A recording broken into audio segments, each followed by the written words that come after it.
തന്നെ ഇല്ല. അപ്പം ഈ ബോഗിയിൽ പ്രൊട്ടക്ഷൻ അത്യാവശ്യമാണ് ശരിക്കും ഞങ്ങൾക്ക്. ഇപ്പൊ ഞങ്ങളുടെ പിന്നിൽ ഇപ്പൊ അല്ലെ മുന്നിൽ ലേഡി ഗാർഡ് ഉണ്ടെന്ന് പറഞ്ഞു കഴിഞ്ഞാലും ഈ ബോഗിയിൽ എന്ത് സംഭവം നടന്നാലും അവരറിയില്ല. അപ്പൊ കൊച്ചു കുട്ടിയൊക്കെ ആയിട്ട് യാത്ര ചെയ്യുമ്പോൾ പെട്ടെന്ന് എന്തെങ്കിലും ഒരു അത്യാവശ്യം വന്ന ആരെങ്കിലും സഹായത്തിന് എത്തും റെയിൽവേയുടെ ഭാഗത്തുനിന്ന് എന്നൊരു പ്രതീക്ഷയുണ്ടോ?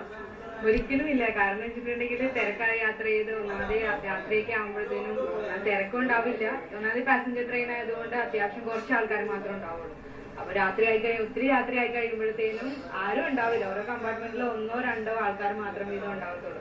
അപ്പൊ ഒരിക്കലും അങ്ങനത്തെ ഒരു പ്രതീക്ഷ ഇല്ല. ഈ തിരക്കാണോ പ്രധാന പ്രശ്നം? സുരക്ഷിതത്വമാണോ? സുരക്ഷിതത്വമാണ് പ്രധാന പ്രശ്നം. മുമ്പ് നെല്ലായി കഴിഞ്ഞിട്ട് ഒരു സ്ഥലത്ത് വെച്ചൊരു പെണ്ണിന്റെ മാല പൊട്ടിച്ചെന്ന് പറഞ്ഞേക്കുന്നേ ഞങ്ങൾക്ക് സംരക്ഷണം.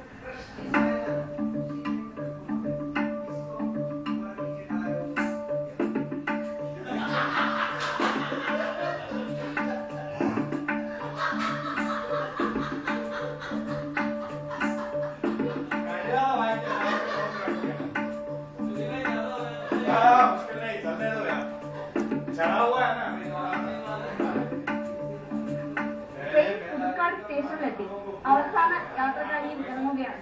ഇനി ഈ കമ്പാർട്ട്മെന്റിൽ ഞാനും ജോർജിനും തനിച്ചാണ് യാത്ര. 2 പേരുണ്ടെങ്കിലും വിജനമായ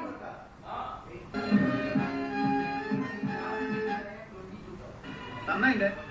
അക്രമികൾക്ക് ആശുപത്രി ചികിത്സ അരുതെന്ന് പറഞ്ഞ് കരഞ്ഞ പാവങ്ങൾ അമ്മായിമ്മയുടെ വീട്ടിൽ കത്തിട്ടു.